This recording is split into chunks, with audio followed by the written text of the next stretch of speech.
I sat at the table, watching the food grow cold, just like my heart. Today was my birthday, but it was also Horace's birthday, Christiana's close male friend. I opened Horace's WeChat moments, and sure enough, there was a new post. Grateful for having you by my side every year on my birthday. Let's promise to celebrate every birthday together from now on. The photo showed two hands, making a heart shape in front of a cake. One of the hands was Christiana's. She was wearing the necklace I had given her. I gave the post a like, put down my phone, and dumped all the dishes Christiana liked into the trash. Then I went to a restaurant to order food I enjoyed, celebrating my birthday alone. From now on, I'll make sure to enjoy every birthday for myself. Chapter 1. Halfway through my meal, Christiana called me. Her voice sounded a little anxious. Claude, you saw Horace's post, didn't you? I saw it. I'll come back after celebrating his birthday. Next year, I'll spend it with you. Be mature. Don't throw a tantrum. Okay. In the past, I might have gone into a hysterical rage and started a big fight. Not anymore, I replied calmly. All right. The next morning, a little after 7 a.m., my phone rang, but the call ended after 3 rings. I picked it up and saw it was Christiana. She used to be too lazy to open the door with her key, so she'd always call me. 3 rings, then hang up. No matter what I was doing, I'd always rush to open the door for her. But not today. I tossed the phone aside and pulled the covers over my head to go back to sleep. The spare key was under the shoe rack by the door. She knew that. After staying up until 3 a.m., packing last night, I was still groggy. The phone rang a few more times, but I couldn't even be bothered to look. I don't know how much time passed before I groggily heard the door open. The loud bang of the door hitting the wall startled me, followed by the sound of the bedroom door being slammed open. Christiana's angry voice filled the room. Claude, why didn't you open the door for me? I called you so many times. You know I hate using the key to open the door. I opened my eyes and looked at her with neither sadness nor joy. I was too tired to hear it. Christiana opened her mouth but finally just said, I'm hungry. Hurry up and make me some porridge. I didn't sleep all night, and I need to eat something before catching up on rest. If it were before, I would have jumped up eagerly to make her breakfast. But now, I simply replied, I'm tired too. Go buy yourself breakfast downstairs. Christiana was furious but held it in. Are you still upset about me not being there for your birthday yesterday? No, you're overthinking it. She didn't believe me and kept going. Horace is like a brother to me. His parents passed away early. If I don't celebrate his birthday with him, who will? Don't be so petty. If you keep acting like this, I'll really get mad. You're right. You should be there for him. I'm not upset. Unable to fall back asleep, I got up and went to the bathroom. Christiana grabbed my hand and reluctantly pulled a red string bracelet from her pocket. Here, stop being mad. This is your birthday gift. It's your zodiac year. So I remembered to get this for you. Looking at the cheap red string, with its dangling metal charm that seemed so perfunctory, I couldn't help but laugh at myself. I thought Christiana's frugal living these past months was to save up for a meaningful gift for me. Turns out I was just deluding myself. I shook my wrist, where I had just put on a watch my mom sent me a few days ago. Thanks, but I already have a watch. It's inconvenient to wear this. You keep it for yourself. Christiana snapped. You say you're not mad, but now you're rejecting my gift. You used to be so happy with whatever I gave you. Now you're being picky. Christiana didn't earn much, and her birthday gifts for me were always inexpensive, just a few bucks, sometimes even nothing at all. But I never minded. Every year for her birthday, I went out of my way to prepare something special. Just a week ago, I gave her a gold necklace. I was tired, too tired to argue with her anymore. I took the red string and put it in my pocket. Thank you. I changed clothes and opened the door to leave. Christiana called after me urgently. Where are you going? To play basketball with friends. Ever since I got together with Christiana, all my free time outside of work belonged to her, shopping with her, entertaining her, taking care of her. I never had time for myself. Not anymore. From now on, I'll live for myself. Chapter 2. After an exhilarating basketball game with my friends, we sat on the benches, drinking water. One of them teased me, half joking. We thought you ditched us for good after getting a girlfriend. We were about to stop inviting you altogether. I quickly apologized and promised. Sorry, guys, that won't happen again. Call me anytime there's something going on. Now that's more like it. Come on. Let's hit the internet cafe for a few games. Ever since I started dating Christiana, I couldn't fit into her circle of friends and slowly drifted away from my own. All for her. I revolved around her completely, putting her first in everything. Looking back now, feels incredibly foolish. By the time I got home, it was close to midnight. When I opened the bedroom door, I saw Christiana sitting on the bed, frowning. Claude, why are you so late? I had to order takeout for both lunch and dinner. It was awful. She complained. I opened the wardrobe to grab a change of clothes. I ate out at a restaurant today too. The food was pretty good. Just as good as home cooking. Christiana's eyes widened in shock. You used to say you'd cook for me every day so I wouldn't have to eat takeout because it wasn't clean. I was wrong. In this world, if you can't cook, you have to get used to takeout. Anger flashed across her eyes. You still say you're not mad. You didn't call or text me the whole day and didn't come home to cook for me. I replied flatly. I'm not mad. I was just out with friends. My phone died, so I didn't call. Seeing my indifference, Christiana threw off the blanket, stormed out of bed, and grabbed me as I was about to leave. Her voice turned sharp. Can't you just be more open-minded? I've already told you that. Horace and I are just like siblings. What's your problem? Claude, my patience has its limits. I pulled my hand free.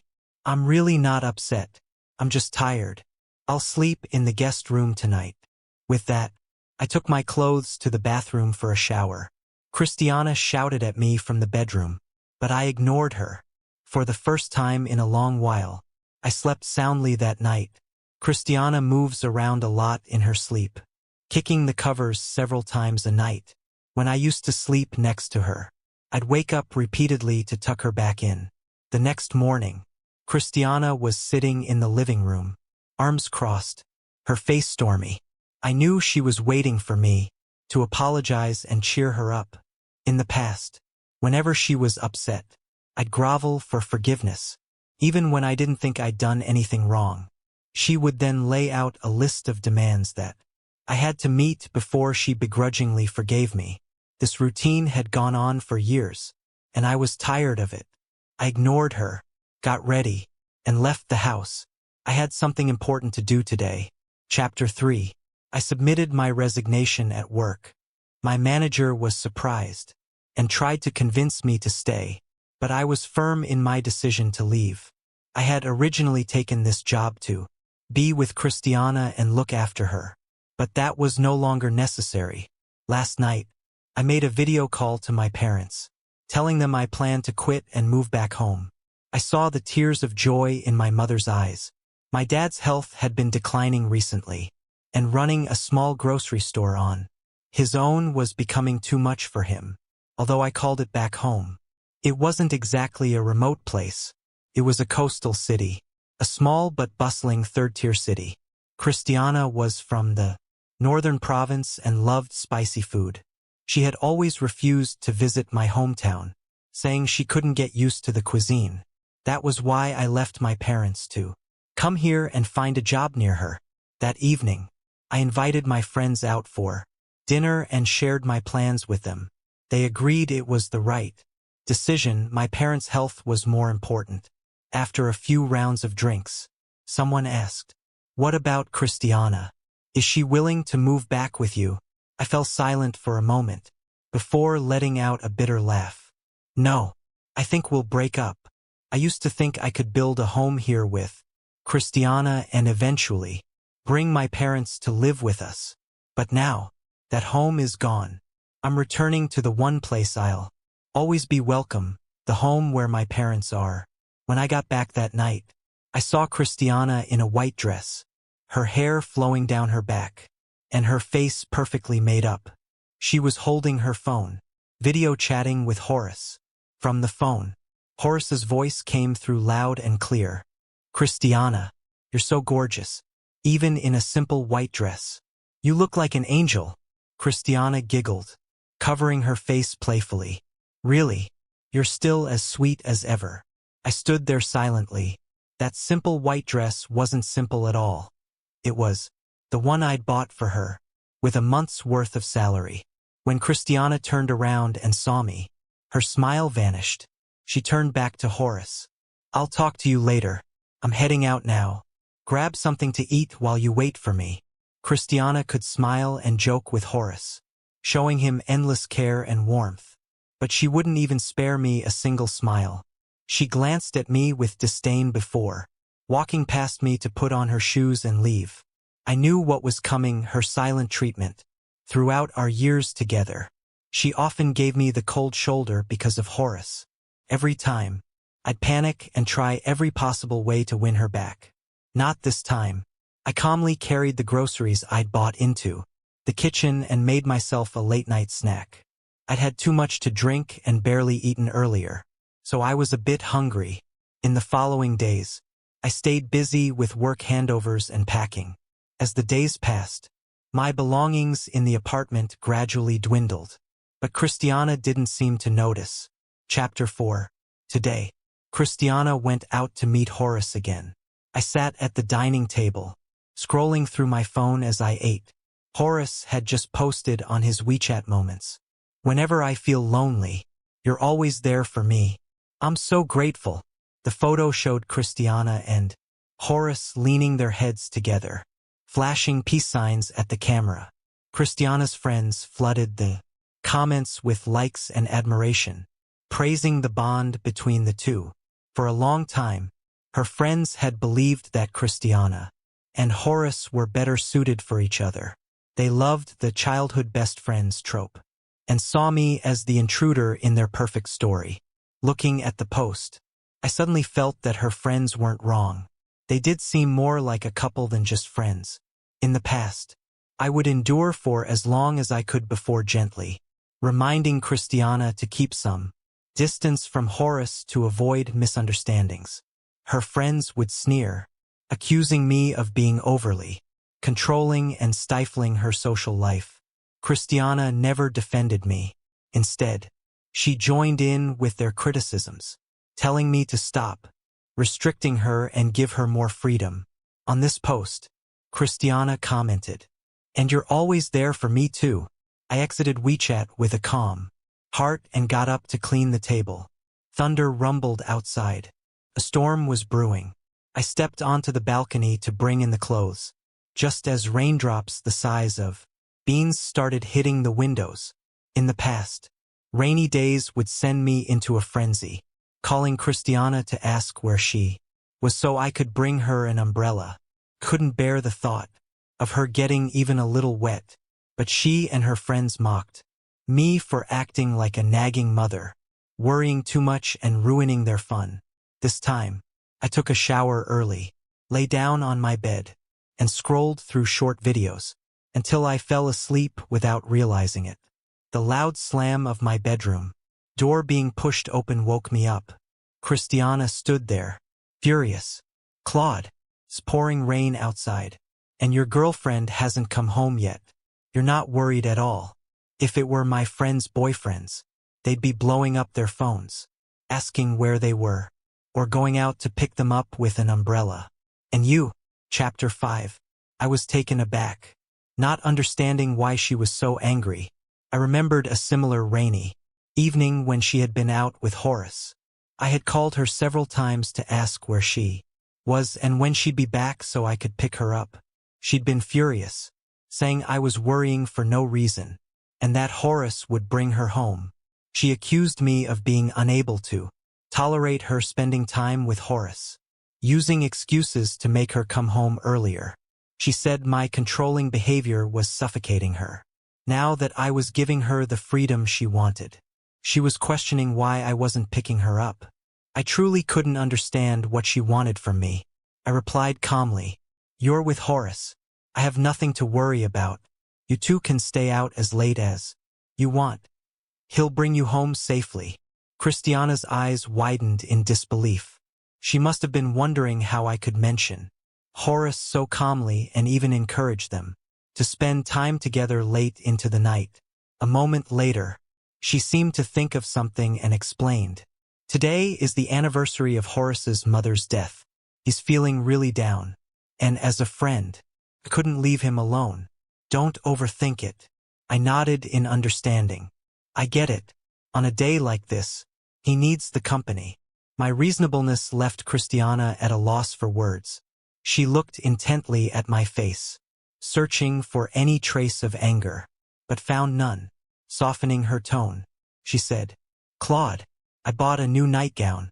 This black lace. Why don't you take a look and see if it suits me?" I glanced at her, surprised. This was as close to a truce as Christiana ever got. In the past, she always held her ground, waiting until I begged and pleaded for reconciliation before reluctantly forgiving me. I pretended not to catch the deeper meaning behind her words and replied, "There's no need. If you like it, that's all that matters. Go back to your room and get some sleep." Chapter 6. Christiana stared at me in disbelief, then stormed off in a fit of anger, slamming the door behind her. I got out of bed, closed the door quietly, and returned to bed to continue sleeping. I had a restful night. The next morning, my friend Lucas called to invite me to dinner. He had just returned from a business trip, and having heard that I was going back to my hometown, he suggested we meet up one last time since such opportunities would be rare in the future. I felt a pang in my heart and agreed to meet him. Just before hanging up, he added, "By the way, bring Christiana along. I won't call her again." It made sense. Lucas wasn't just my friend, he was also Christiana's friend.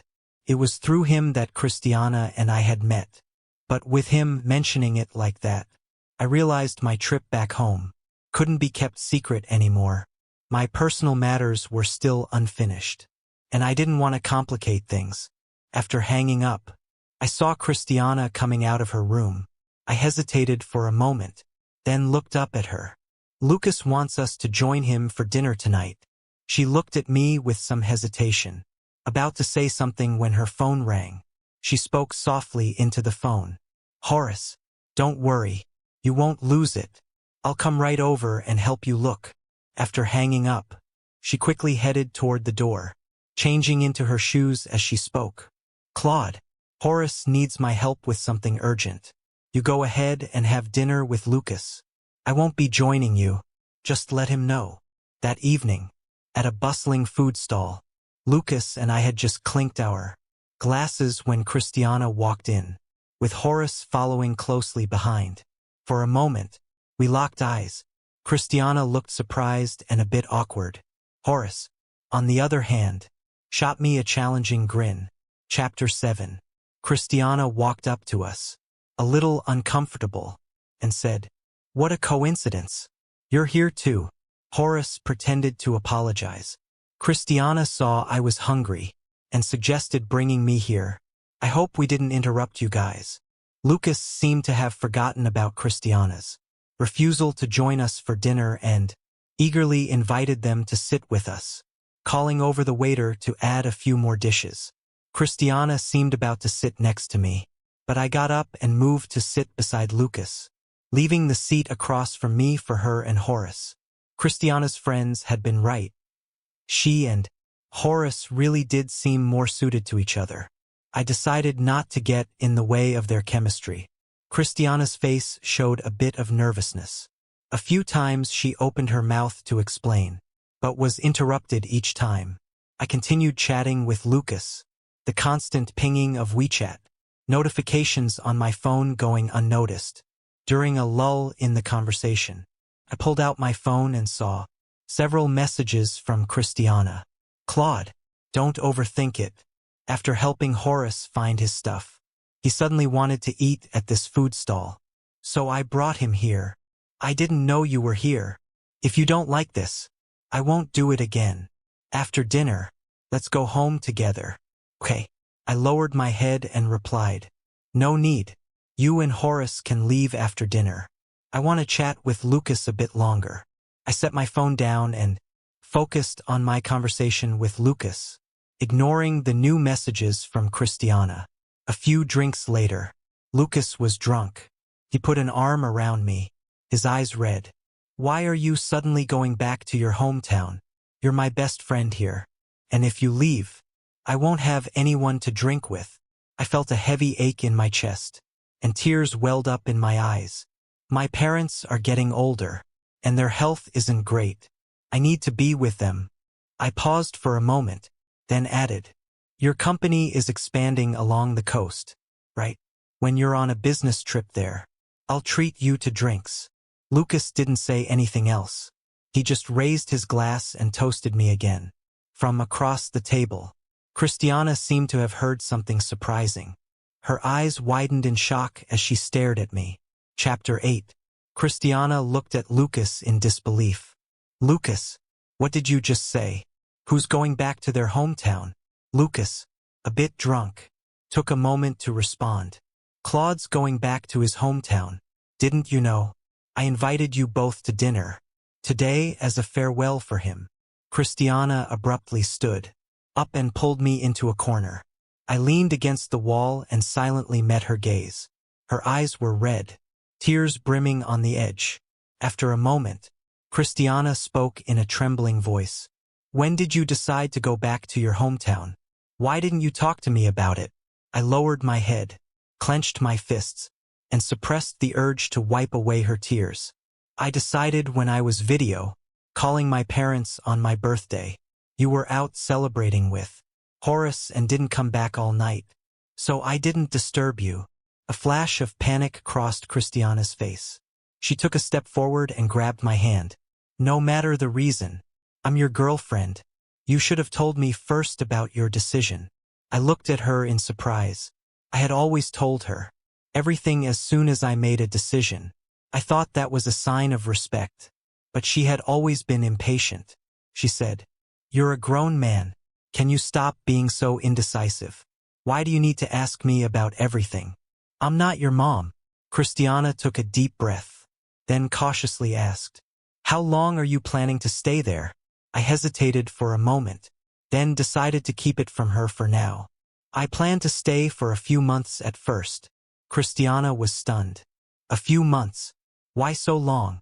I lowered my head and remained silent. Finally, Christiana sighed, no longer waiting for an answer. She looked at me with a hopeful expression. Let's leave together later. Okay. I instinctively wanted to refuse, but then Horace approached, reeking of alcohol. He grabbed Christiana's hand with an ease that was almost too natural. Christiana, what are you doing over here? After dinner, come with me to buy some bedding. Christiana glanced at me with a guilty look and tried to pull her hand free. But Horace didn't let go. She carefully explained, we grew up together. It's just the way we are. Like siblings. There's nothing else to it. I understood and nodded. I get it. Horace shook her hand again. I had a couple of extra drinks. My head spinning. Come with me to get the bedding. I threw up last night and made the bed dirty. If I don't change it, I'll have nowhere to sleep tonight. Chapter 9. Christiana looked at him helplessly. Stop shaking my hand. I'll go with you. She had once told me that she hated people who drank. Back then, if I had a drink, she would never let me near her, much less help me change the bed sheets if I had thrown up. But now, with Horace, seems she didn't mind at all. Christiana turned to me. Claude, you and Lucas keep chatting. I'll go with him to buy the bedding and change it. I'll come right back to take you home. I took a step back and said indifferently, it's fine. He needs you more than I do. I'll just take a cab home later. Christiana tried to grab my arm, but I dodged it and walked briskly back to my seat. I bid farewell to Lucas and arranged a cab for both of us. Just before getting into the car, Lucas, who was quite drunk, suddenly became somewhat lucid. He slapped me on the shoulder. "Christiana's been going too far. Her relationship with Horace must have hurt you." Sorry, brother. I shouldn't have introduced you to." My throat tightened, and I couldn't stop a few tears from falling. I quickly turned my head to hide it. All these years, Christiana had left me countless times for Horace, and I thought I had grown used to it. But Lucas' words instantly shattered the facade I had built so carefully. Turns out, I was still in pain. I used to have so many good memories with Christiana, but over time, with the increasing number of arguments triggered by Horace, those memories had faded. I composed myself and smiled at Lucas. "It's not your fault." Lucas sighed. "It's not yours either. Try to move on." I nodded, helped him into the car, and watched it drive away, just like how my past with Christiana was slowly fading. As soon as I got home, Christiana called. "Claude, Horace isn't feeling well tonight, so I won't be coming back. I need to stay and take care of him." Chapter 10.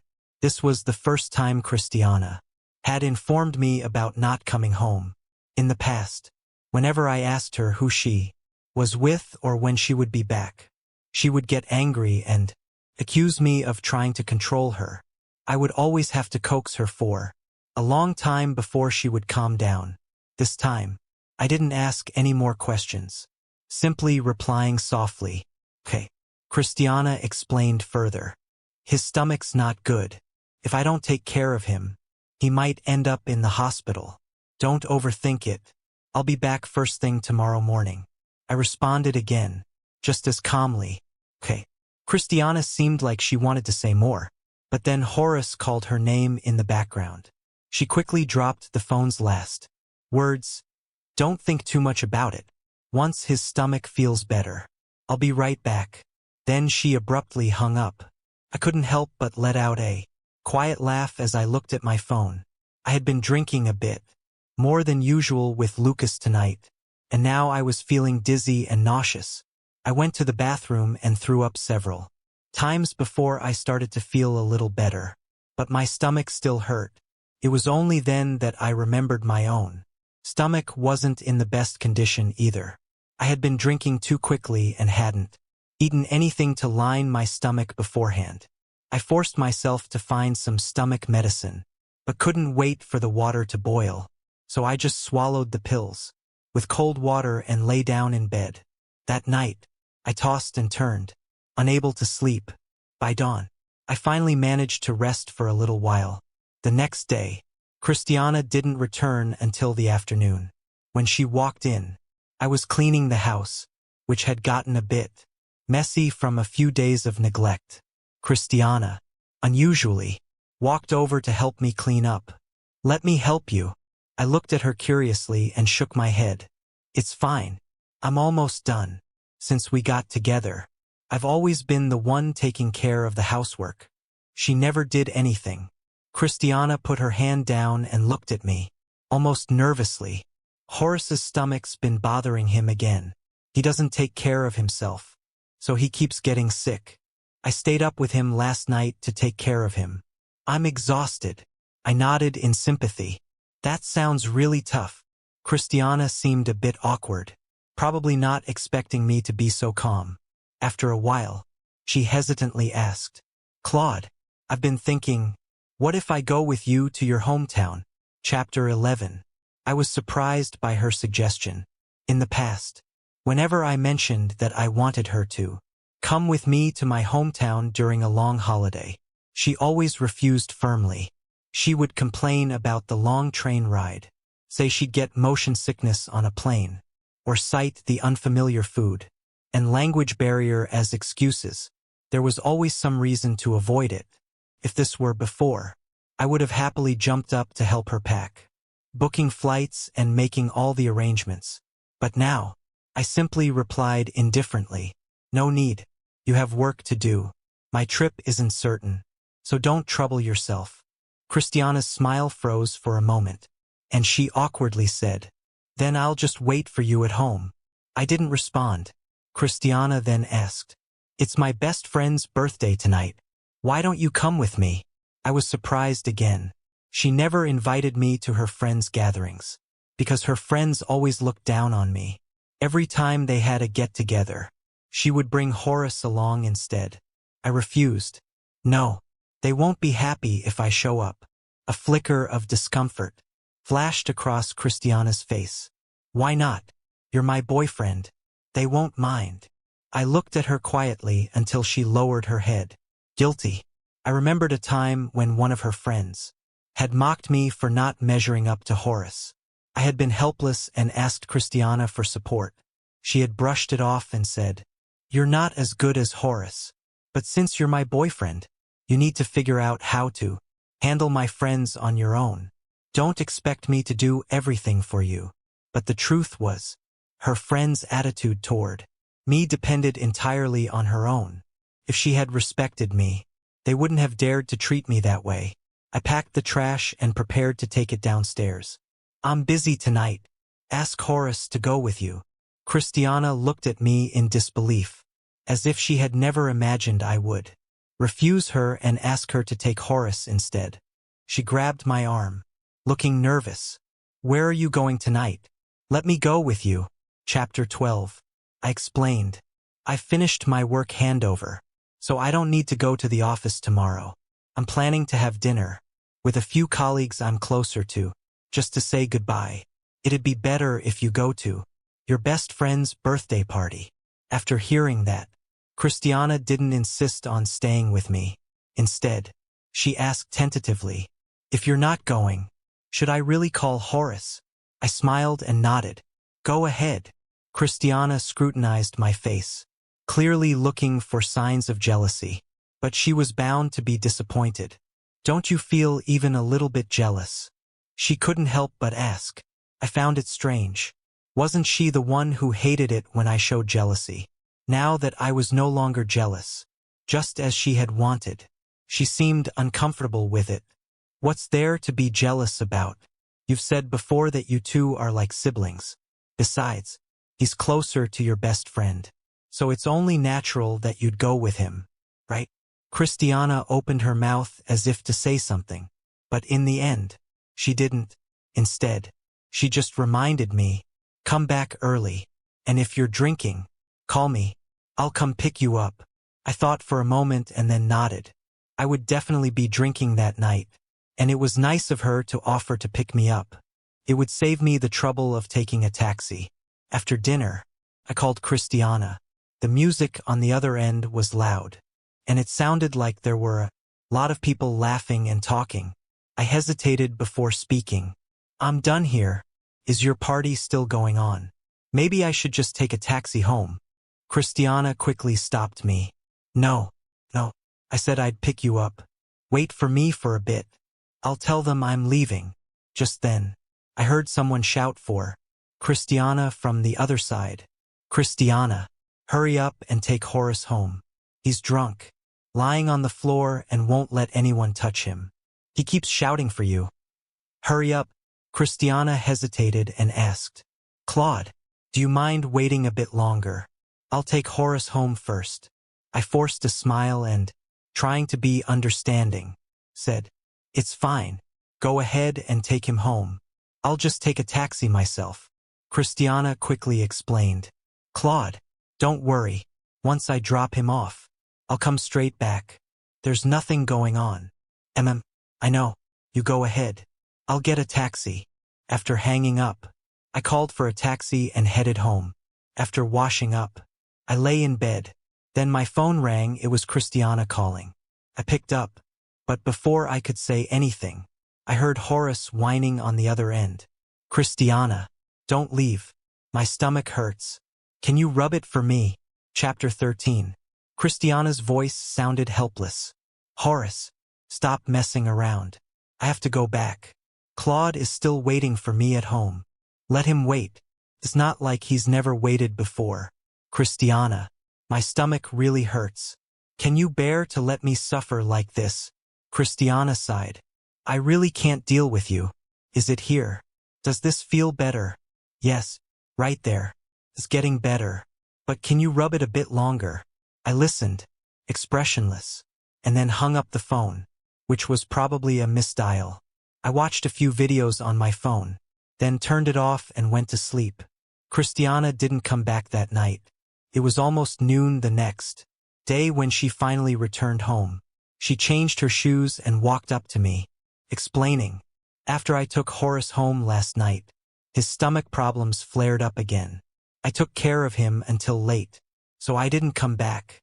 I ended up sleeping on his sofa for the night." I responded with an uninterested and continued looking at my phone. She came over and tried to take my hand, but I pulled away. Christiana couldn't take it anymore. Her emotions flared, and she said, "Claude, I really can't stand your indifferent attitude anymore. Can we sit down and talk about this? Isn't this fine?" I was confused. I didn't interfere with her life, which was exactly what she had always wanted, wasn't it? Why was she upset now? It seemed like Christiana found the answer herself. "Is this because of Horace?" I fell silent. She gritted her teeth. "If you don't like me being in touch with him, I'll cut ties with him. Just please. Can you stop acting like this?" Christiana looked at me with pleading eyes, her expression full of hope.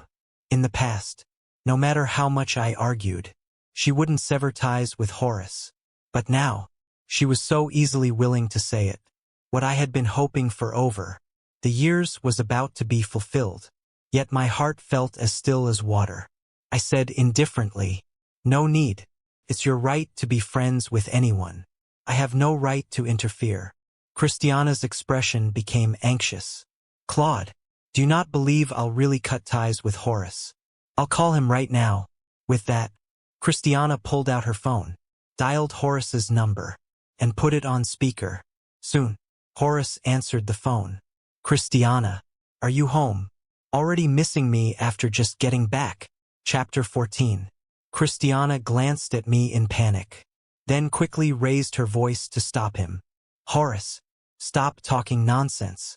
I called to tell you that we shouldn't stay in contact anymore. My boyfriend doesn't like it." Horace shouted in disbelief.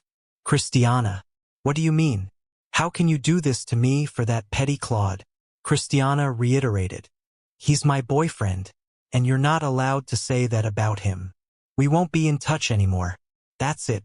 With that, she quickly hung up the phone, letting it ring constantly without answering. Christiana turned to me, trying to placate me. "Claude, look, I really have cut ties with Horace. Don't be mad anymore. Let's be good from now on. Okay." I stared at her in shock, not expecting her to be so decisive. I had originally planned to bring up breaking up when I left, but now, it seemed it would have to happen earlier. I slowly spoke. "Christiana, you don't need to do this. I think it's better if we..." Before I could finish, Christiana rushed forward and covered my mouth, preventing me from saying the word break up. Her lips trembled, and tears began to fall one by one. In the past, when I saw her cry, my heart would ache, and I would frantically wipe away her tears, trying to comfort her until she smiled. But now, I didn't lift a hand to wipe her tears. I just quietly watched her. "Claude, let's go back to my hometown together," Christiana said, then tightly hugged my waist, pressing her face to my chest. Soon, the fabric there was soaked with her tears. I had thought my heart was impenetrable, guarded by myself, but at this moment, it still ached unbearably. Slowly, I raised my hand and pushed her away. With difficulty, I spoke. "I'm sorry, Christiana, but we should break up." Christiana clung to me once more, shaking her head tearfully. "No, Claude, I don't want to break up. I don't want to be apart from you." I gave a bitter smile. "You should be happy. There won't be anyone bothering you anymore, preventing you from being free." Christiana cried harder, pleading. "No, I was wrong. Claude, let's not break up. Okay, I won't say you're controlling me anymore, and I won't contact Horace again. Please, give me another chance." Please. I hardened my heart. Christiana, don't say that. We are from two different worlds. Now, we're just returning to our own worlds. I'm really tired of these years. I pried her hands off me, withdrew to my room, and let her sob uncontrollably outside. I didn't go out again. Chapter 15. The next day, I dragged my suitcase and opened the door to find Christiana asleep on the sofa, her face still streaked with tears. I picked up a thin blanket nearby and gently covered her. I silently whispered, "Goodbye." When I was waiting at the train station, Christiana's call came in, her voice frantic and flustered. "Claude, where did you go? Why are your things missing?" I didn't want to answer the phone, but in the end, I softened. She was once the person I deeply loved. I choked up. "Christiana, I'm leaving. I wish you all the best from now on." Christiana cried, shouting, "Claude, how can I be okay if you leave? Where are you going? Don't leave. Wait for me to come with you. Take care." I said this and hung up the phone. The phone kept ringing, but I didn't answer. Then, messages started coming in. "Are you at the train station? I'm coming over now. Wait for me. I've arrived. Where are you?" I didn't reply, dragging my suitcase to the line to board the train. As I stepped through the entrance, I heard a piercing cry from behind the crowd. "Claude!" I froze for a moment, then continued walking forward. A few days later, I was at the supermarket near my house, checking the goods. I heard a trembling voice, filled with sobs, from behind. "Claude!" I stopped and slowly turned around. It was Christiana. She had lost weight, looking much more haggard than before. "You weren't just coming back for a few months, right?" I nodded gently. "Yes, I'm not coming back." Christiana's eyes turned red as she choked out, "Why did you lie to me?" I smiled bitterly. "You've lied to me countless times. I'm only lying to you this one time. Over the past years, Christiana had lied to me more times than I could count for Horace. In the past, those lies had hurt me, but now, would she feel the same way I did? Christiana cried and pleaded, "Claude, can I move here and be with you?" I closed my eyes, then opened them again, my voice firm as iron. "When disappointment accumulates enough, turns into despair, we can't go back. Christiana, let's part on good terms." I watched Christiana's lonely, desolate figure fade away, just like the memories in my mind, gradually fading until they disappeared. From now on, she and I would continue on in our own worlds, never to be part of each other's lives again.